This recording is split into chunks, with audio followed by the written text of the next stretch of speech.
Breaking news ಲಭ್ಯ ಆಗ್ತಾ ಇದೆ. ಬೆಲೆ ಏರಿಕೆ ಶಾಕ್ ಕೊಟ್ಟ ಗ್ಯಾರಂಟಿ ಸಿದ್ದರಾಮಯ್ಯ. ಕೊರತೆ ಬಜೆಟ್ ಅಲ್ಲೂ ಕೂಡ ಹಣ ಹೊಂದಿಸೋದಕ್ಕೆ ಹರಸಾಹಸವನ್ನ ಪಡ್ತಾ ಇದ್ದಾರೆ.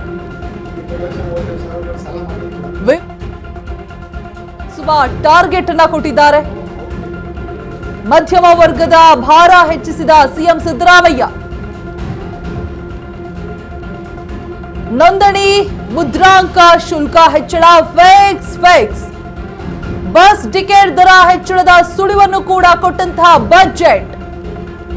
ಸಾರಿಗೆ ಇಲಾಖೆಗೆ ಹೊಸ ಟಾರ್ಗೆಟ್ ಅನ್ನ ಕೊಟ್ಟಿರುವಂತದ್ದು ಸಿದ್ದು ಸರ್ಕಾರ. ಅಬಕಾರಿ ಮೇಲೂ ಕೂಡ ಅಸ್ತ್ರ. ಮದ್ಯದ ದರ ಏರಿಕೆ ಪಕ್ಕ ಅಂತ ಹೇಳಲಾಗ್ತಾ ಇದೆ. ಅಬಕಾರಿ ಇಲಾಖೆಗೆ ಬಿಗ್ ಟಾರ್ಗೆಟ್ ಕೊಟ್ಟಿರುವಂತಹ ಸಿದ್ದು ಸರ್ಕಾರ. ವಾಣಿಜ್ಯ ಇಲಾಖೆ 1,25,000 ಕೋಟಿ ರೂಪಾಯಿ. ಬೆಲೆ ಏರಿಕೆಯ ಬಿಸಿ ಮತ್ತೆ ತಡ್ತಾ ಇದೆ. ಕೊರತೆ ಬಜೆಟ್ ನಲ್ಲೂ ಕೂಡ ಹಣ ಹೊಂದಿಸೋದಕ್ಕೆ ಹರಸಾಹಸವನ್ನ ಪಡ್ತಾ ಇದ್ದಾರೆ. ಆಕ್ರೋಶ ಕೂಡ ಹೊರ ಬೀಳ್ತಾ ಇದೆ. ಈಗ ಆಲ್ರೆಡಿ ಪ್ರೊಟೆಸ್ಟ್ ಕೂಡ ನಡೀತಾ ಇರುವಂತದ್ದು ವಿಧಾನಸೌಧದ ಮುಂದೆ. ಚೊಂಬಿನ ಬಜೆಟ್ ಅಂತ ಹೇಳ್ಬಿಟ್ಟು ವಿಜೇಂದ್ರ ಪ್ರೊಟೆಸ್ಟ್ ಅನ್ನ ಮಾಡೋದಕ್ಕೂ ಕೂಡ ಮುಂದಾಗಿದ್ರು. ಮಧ್ಯಮ ವರ್ಗದ ಭಾರ ಇನ್ನು ಕೂಡ ಹೆಚ್ಚೋದಕ್ಕೆ ಮುಂದಾದ್ರ ಅಂತ. ನೋಂದಣಿ ಮುದ್ರಾಂಕ ಶುಲ್ಕ ಹೆಚ್ಚಳ ಫೇಕ್ಸ್ ಅಂತ ಹೇಳಲಾಗ್ತಾ ಇದೆ. ಬಸ್ ಟಿಕೆಟ್ ದರ ಕೂಡ ಹೆಚ್ಚಳದ ಸುಳಿವನ್ನ ಕೊಟ್ಟಿದ್ದಾರೆ ಈ ಒಂದು ಬಜೆಟ್ ಮುಖಾಂತರ. ಸಾರಿಗೆ ಇಲಾಖೆಗೆ ಹೊಸ ಟಾರ್ಗೆಟ್ ಅನ್ನ ಕೊಟ್ಟಿರುವಂತಹ ಸಿದ್ದು ಸರ್ಕಾರ. ಅಬಕಾರಿ ಮೇಲೂ ಕೂಡ ಅಸ್ತ್ರ ಪ್ರಯೋಗಿಸೋದಕ್ಕೆ ಮುಂದಾಗಿರುವಂತದ್ದು. ಮದ್ಯದ ದರ ಏರಿಕೆ ಪಕ್ಕ ಅಂತ ಹೇಳಲಾಗ್ತಾ ಇದೆ. ಎಲ್ಲವೂ ಕೂಡ ಅಬಕಾರಿ ಇಲಾಖೆಗೆ ಬಿಗ್ ಟಾರ್ಗೆಟ್ ಸಿದ್ದರಾಮಯ್ಯ ಕೊಟ್ಟಿರುವಂತದ್ದು. 1,25,000 ಕೋಟಿ ರೂಪಾಯಿ ಸಂಗ್ರಹ.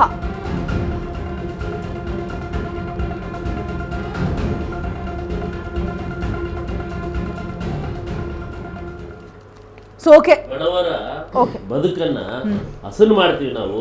ಹಸಿದವರಿಗೆ ಅನ್ನ ಕೊಡ್ತೀವಿ ನಾವು. ಈ ದೇಶದಲ್ಲಿ ಈ ರಾಜ್ಯದಲ್ಲಿ ಯಾರು ಬಡವರು ಇರಬಾರ್ದು ಅಂತ ಅನ್ಬಿಟ್ಟು 5 ಗ್ಯಾರಂಟಿಗಳು ಕೊಡ್ತೀವಿ ಅಂತ ಹೇಳಿ ಇನ್ನೊಂದು ಗ್ಯಾರಂಟಿ ಕೊಟ್ಬಿಡಿ ಸರ್. ಯಾವ್ದಾದ್ರು ವಿಷಯದ ಗ್ಯಾರಂಟಿ ಕುಡಿಸೋಗ್ಲೇತಾ ಈ ರೀತಿಗೆ ಬಡವರ ಸಾಯಿಸಬಹುದು ಅಲ್ಲ. ಈ ರೀತಿ ಬಡವರ ರಕ್ತ ಇರೋ ಬದಲು ಸರ್ ಮಾತಾಡ್ಬೇಡಿ ಮಧ್ಯ ನೀವು ಮಾತಾಡಬಾರ್ದು. ಬಡವರ ರಕ್ತ ಇರೋ ಬದಲು ಇವರು ಅಧಿಕಾರಕ್ಕೆ ಬಂದಂತ ಸಂದರ್ಭದಲ್ಲಿ ದಿನಬಳಕೆ ವಸ್ತುಗಳು ಎಷ್ಟಿದ್ದು ಇವತ್ತು ಯಾವ ಮಟ್ಟಕ್ಕೆ ಮಾಡಿದ್ದಾರೆ. ಅಲ್ಲಿ ಯಾವ್ದು 2,000 ರೂಪಾಯಿ ಕೊಡ್ತೀವಿ, ಕರೆಂಟ್ ಕೊಡ್ತೀವಿ, ಬಸ್ ಕೊಡ್ತೀವಿ ಅಂತ ಅನ್ಬಿಟ್ಟು ಬಡವರ ರಕ್ತನ ಇರ್ತಾ ಇದ್ದೀರಲ್ಲ. ಇದ್ರ ಬದಲು 6ನೇ ಗ್ಯಾರಂಟಿ ವಿಷ ಮನೆಗೂ ವಿಷ ಕೊಟ್ಬಿಡಿ ನೀವು. ಅದು ಬಜೆಟ್ ಅಲ್ಲಿ ಅನೌನ್ಸ್ ಮಾಡಿ ನೀವು.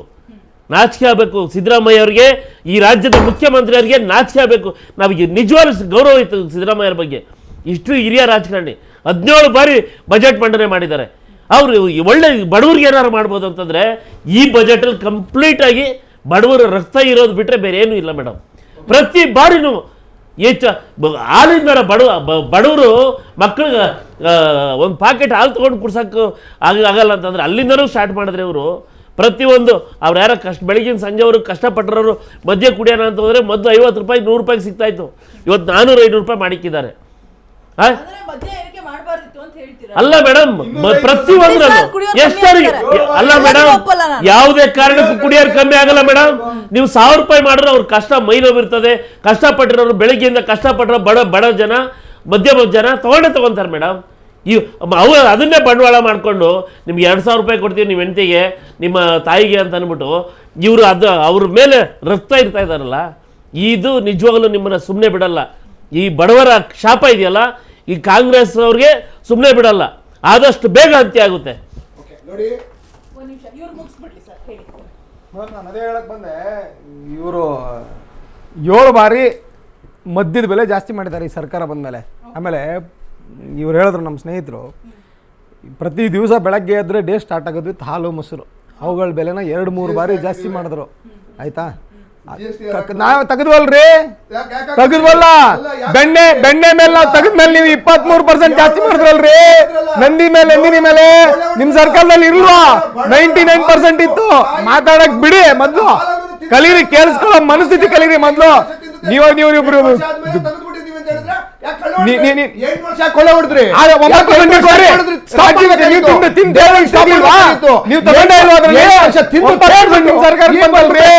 ಫ್ರೀಯಾಗಿ ಕೊಡ್ತೀವಿ ಅಂತ ಹೇಳಿ ಮೇಡಮ್. ಬಡವರ ಮಕ್ಕಳುಗಳಿಗೆ ಕೇಳಿ ಮೇಡಮ್. ನಾನು ಹೇಳ್ತೀನಿ. ಮೇಡಮ್, ದಿನನಿತ್ಯ ಒಂದ್ ನಿಮಿಷ ಮೇಡಮ್. ಹೌದು, ಯಾಕೆ ಹಾಕಿದ್ರು ಬೆಲೆ ಏರಿಕೆ, GST ಯಾಕೆ ಹಾಕಿದ್ರು? ಸಾಕಷ್ಟು ಹೌದು. ದೊಡ್ಡ ಪೆಟ್ಟು Yes, ಅದಕ್ಕೋಸ್ಕರ. ಕಂಪ್ಲೀಟ್ ಮಾಡ್ಲಿ, ನಾನು ನಿಮ್ಮ ಹತ್ರ ಬರ್ತೀನಿ ಮೇಡಮ್, ಸರ್. 270 ರೂಪಾಯಿ ಇತ್ತು ಬಟರ್ ಬೆಲೆ.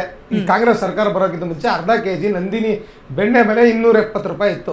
ಓಕೆ, ಕಾಂಗ್ರೆಸ್ ಸರ್ಕಾರ ಬಂತು 315 ರೂಪಾಯಿ ಮಾಡ್ತು. ಕೇಂದ್ರ ಸರ್ಕಾರ ಏನ್ ಮಾಡ್ತು, ಈ GST ತೆಗೆದಾಕ್ತಾ ಇದ್ರ ಮೇಲ್ಗಡೆಯಿಂದ, ಬೇಡವೇ ಬೇಡ ಅಂತ ಹೇಳಿ. ಇವ್ರು ವಾಪಸ್ ಏನ್ ಮಾಡ್ಬೇಕು ಮೇಡಮ್? ಹೌದು, ಕೇಂದ್ರ ಸರ್ಕಾರ ಕಡಿಮೆ ಮಾಡಿದೆ, 280 ರೂಪಾಯಿಗೆ ಬಂತು ವಾಪಸ್. ಆಯ್ತಾ, ಕಡಿಮೆ ಮಾಡಿದೆ ಕೇಂದ್ರ ಸರ್ಕಾರ. ನಾವು ಕಡಿಮೆ ಮಾಡ್ಬೇಕು ಅಂತ ಇವ್ರು ಒಂದ್ ಸ್ವಲ್ಪ ಸಹಾಯ ಮಾಡ್ಬೋದಾಗಿತ್ತಲ್ಲ ಜನಕ್ಕೆ. ಮತ್ತೆ 313 ರೂಪಾಯಿಗೆ ಮಾಡಿದ್ರು ವಾಪಸ್. ಆಯ್ತಾ, ಎರಡನೇದು 2 ಬಾರಿ ಪೆಟ್ರೋಲ್ 2 ಬಾರಿ ಡೀಸೆಲ್ ಬೆಲೆ ಜಾಸ್ತಿ ಮಾಡಿದ್ರು. ಯಾರು ಸರ್ಕಾರ ಮಾಡಿದ್ದು? ಇದೇ ಸರ್ಕಾರ ಅಲ್ವಾ? 1,38,000 ಕೋಟಿ ಸಾಲ ಮಾಡ್ತಿದ್ದೀರಿ. ಸಾಲ ಯಾರ ಮೇಲೆ? ಜನರ ಮೇಲೆ. ಅದ್ರ ಮೇಲೆ ಈ ಪ್ರಾಪರ್ಟಿ ಟ್ಯಾಕ್ಸ್ ಜಾಸ್ತಿ ಮಾಡ್ತೀನಿ, ಆಲ್ರೆಡಿ ಬಸ್ಗಳ ಬೆಲೆ 15% ಜಾಸ್ತಿ ಮಾಡಿದ್ದಾರೆ, ಅದನ್ನ ಜಾಸ್ತಿ ಮಾಡ್ತೀನಿ, ಹಾಲು ಉತ್ಪನ್ನಗಳು ಜಾಸ್ತಿ ಮಾಡ್ತೀನಿ, ಕರೆಂಟ್ ಬಿಲ್ ಜಾಸ್ತಿ ಮಾಡ್ತೀನಿ. ಇವ್ರು ಹೇಳೋ ಶಕ್ತಿ ಯೋಜನೆ ಯಾರಿಗೂ 50% 60% ಜನಕ್ಕೆ ಸಿಕ್ಕೇ ಇಲ್ಲ. ಎಲ್ರಿಗೂ ಆ ನೆಪ ಈ ನೆಪ ಹೇಳಿ ತೆಗ್ದಾಕ್ಬಿಟ್ಟಿದ್ದಾರೆ. ತಗೊಳ್ತಿರೋದು ಎಷ್ಟು % ಜನ. ಆಮೇಲೆ ಇನ್ನೊಂದು ನೋಡಿ ಎಷ್ಟು ಹಾಸ್ಯಾಸ್ಪದ ಅಂದ್ರೆ, ಈ ಫ್ರೀ ಬಸ್ ಸ್ಕೀಮ್ ಇದೆಯಲ್ಲ ಮೇಡಮ್, 5,500 ಕೋಟಿ ರೂಪಾಯಿ ಪೆಂಡಿಂಗ್ ಇದೆ ರಾಜ್ಯ ಸರ್ಕಾರದಿಂದ ಕೊಡೋದು. ಈ 5,150 ಕೋಟಿ ರೂಪಾಯಿ ಪೆಂಡಿಂಗ್ ಇದೆ ಈ ಲಾಸ್ಟ್ 3 ವರ್ಷದ್ದು. ಈ ವರ್ಷದಲ್ಲಿ ಬಜೆಟ್ ಅಲ್ಲಿ ಎಷ್ಟು ಇಟ್ಟಿದ್ದಾರೆ ಕಾಂಗ್ರೆಸ್ ಸರ್ಕಾರ? ಎಷ್ಟು ಇಟ್ಟಿದ್ದಾರೆ ಸರ್? ಬಡ್ಜೆಟ್ 5,000 ಇಟ್ಟಿದ್ದೀವಿ. 5,000 ಕೋಟಿ ಇಟ್ಟಿದ್ದಾರೆ. ಕೊಡ್ಬೇಕಾಗಿದ್ದು ಎಷ್ಟು? ಒಂದ್ ನಿಮಿಷ, ಬಜೆಟ್ ಅರ್ಥ ಮಾಡ್ಕೊಳ್ಳಿ. ಬಜೆಟ್ ಅಲೋಕೇಶನ್ ಬೇರೆ, ಪೆಂಡಿಂಗ್ ಬಿಲ್ ಕ್ಲಿಯರ್ ಮಾಡೋದು ಬೇರೆ. ನೀವೇನ್ ಮಾಡ್ತೀರಾ ಅನ್ನೋದು ಹೇಳೋದು. ನಿಮಿಷ ಸರ್, ರಘು ದೊಡ್ಡೇರಿ ಅವರೇ, ಹೇಳಿ. ಕಳೆದ ಬಾರಿ ಬಜೆಟ್ ಆಯ್ತಲ್ಲ, ಆ ಬಜೆಟ್ ಅಲ್ಲಿ ಏನೇನು ಮಂಡನೆ ಮಾಡಿದ್ರಲ್ಲ, ಅದು ಎಲ್ಲಿವರೆಗೂ ಬಂತು, ಅದು ಏನಾಗಿದೆ, ಅದನ್ನ ಒಂದು ಬಜೆಟ್ ಕಿಂತ ಮುಂಚೆ ಒಂದು ಬನ್ನಿ ಕುತ್ಕೊಳ್ಳೋಣ. ಈಗ ಚರ್ಚೆ ಮಾಡ್ತೀವಲ್ಲ ಸೆಷನ್ ಅಲ್ಲಿ, ಬನ್ನಿ. ಈಗ ಒಂದ್ ನಿಮಿಷ ನೋಡಿ ರೋಜಾ, ನಮ್ಮ ಬಿಜೆಪಿ ಮಿತ್ರರು ಒಂದು ಮಾತಾಡ್ತಾ ಇದ್ರು. ಏನು ಈಗ ಬೆಲೆ ಏರಿಕೆ ಯಾಕೆ ಜಾಸ್ತಿ ಆಗಿದೆ? ಬೆಲೆ ಏರಿಕೆ ಜಾಸ್ತಿ ಆಗಿರ್ತಕ್ಕಂಥದ್ದು ಏನು ಅಂತಾರೆ, ಕೇಂದ್ರ ಸರ್ಕಾರದ ಕೆಟ್ಟ ಆರ್ಥಿಕ ಪರಿಸ್ಥಿತಿಯಿಂದ ಡಾಲರ್ ಬೆಲೆ ಜಾಸ್ತಿ ಆಗಿದೆ. ಒಂದು ಸರಿ ಡಾಲರ್ ಬೆಲೆ ಜಾಸ್ತಿ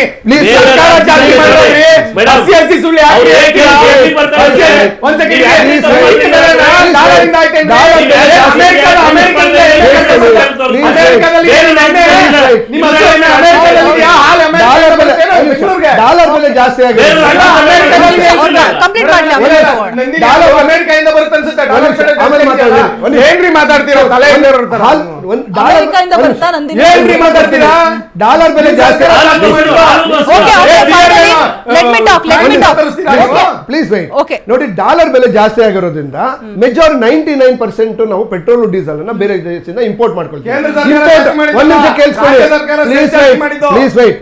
ಕೇಂದ್ರ ಸರ್ಕಾರ ಒಂದ್ ನಿಮಿಷ, ನಾವು ಇಂಪೋರ್ಟ್ ಮಾಡೋದ್ರಿಂದ ಏನಾಗ್ತದೆ, ಆಟೋಮೆಟಿಕ್ ಆಗಿ ಪೆಟ್ರೋಲ್ ಡೀಸೆಲ್ ಬೆಲೆ ಜಾಸ್ತಿ ಆದ್ರೆ ಸಾಗಾಣಿಕೆ ವೆಚ್ಚ ಜಾಸ್ತಿ ಆಗ್ತದೆ, ಎಕ್ಸ್ಪೆಂಡಿಚರ್ ಜಾಸ್ತಿ ಆಗ್ತದೆ.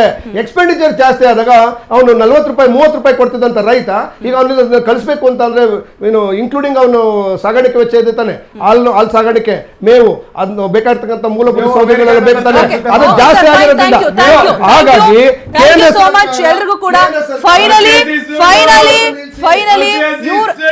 ಫೈನಲಿ ನೀವು ಅವ್ರ ಮೇಲೆ ಆರೋಪ ಮಾಡ್ತಿದ್ದೀರಾ, ಅವರು ನಿಮ್ಮ ಮೇಲೆ ಆರೋಪ ಮಾಡ್ತಿದ್ದಾರೆ, ಕೇಂದ್ರದ ಹೆಸರನ್ನ ಹೇಳ್ತಾರೆ, ನೀವು ರಾಜ್ಯ ಅಂತ ಅವ್ರಿಗೆ ಬೆಟ್ ಮಾಡ್ತೀರಾ. ಫೈನಲ್ ಆಗಿ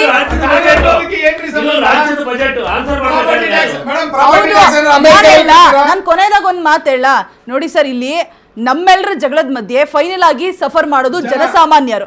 ನಾವೆಲ್ಲರೂ ಕೂಡ ಒಗ್ಗಟ್ಟಾಗಿ ನಿಂತು ಅವ್ರಗಳ ಒಳಿತಿಗೆ. ಒಬ್ರು ವಿದ್ಯಾರ್ಥಿ ಬೆಳಗ್ಗೆ ಹೇಳಿದ್ರು, let me finish Narasimha sir, let me finish. ಬೆಳಗ್ಗೆ ಒಬ್ರು ವಿದ್ಯಾರ್ಥಿ ಹೇಳಿದ್ರು, ನಾವು ನಾಗರಿಕ ಸಮಾಜದಲ್ಲಿ ಇದೀವ ಅಥವಾ ಪ್ರಾಣಿಗಳ ನಾವು ಏನು ಅಂತ ಹೇಳ್ಬಿಟ್ಟು. ಆಯ್ತಾ, ನಮಗ್ ಬೇಕಾಗಿದ್ದ ದಿನ ಬಳಕೆಯ ವಸ್ತುಗಳಾಗಿರ್ಬೋದು, ಆರೋಗ್ಯ, ಶಿಕ್ಷಣ, ಇವು ಮೇನ್ ಆಗ್ಬೇಕು. ಇವೆಲ್ಲವನ್ನು ಕೂಡ ಸರಿಯಾಗಿ ಕೊಡಿ ಅಂತ ಹೇಳ್ಬಿಟ್ಟು ಬರೀ ರಾಜ್ಯಕ್ಕೆ ಕೇಳಲಿಲ್ಲ, ಬರೀ ಕೇಂದ್ರಕ್ಕೂ ಕೇಳಲಿಲ್ಲ, ಓವರ್ ಆಲ್ ಸರ್ಕಾರ ಕೇಳಿದ್ರು.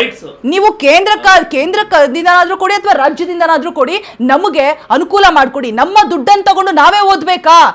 ಸರ್ಕಾರ ಏನಕ್ಕೆ ಬೇಕು? ಮತ್ತೆ ನಮ್ಮ ದುಡ್ಡಿಂದ ನಾವೇ ಆರೋಗ್ಯಕ್ಕೆ ಹೋಗಿ ಹಾಸ್ಪಿಟಲ್ ಬಿಲ್ ಕಟ್ಟಬೇಕಾ? ಸರ್ಕಾರ ಏನಕ್ಕೆ ಬೇಕು? ಈ ರೀತಿ ಪ್ರಶ್ನೆ ಇಟ್ರು. ಇಲ್ಲಿ ರಾಜ್ಯ ಕೇಂದ್ರ ಅಂತ ಜಗಳ ಮಾಡುವಂತಹ ಪರಿಸ್ಥಿತಿ ನಮ್ಮದಿಲ್ಲ. ಎಲ್ಲರೂ ಒಗ್ಗಟ್ಟಾಗಿ ಕೆಲಸ ಮಾಡಬೇಕು, ಜನಸಾಮಾನ್ಯರಿಗೆ ಒಳಿತಾಗಬೇಕು. ಇದು ನಮ್ಮ ಕಡೆ ಅಷ್ಟೇ. ಥ್ಯಾಂಕ್ ಯು ಸೋ ಮಚ್, ಎಲ್ರಿಗೂ ಕೂಡ ಧನ್ಯವಾದ.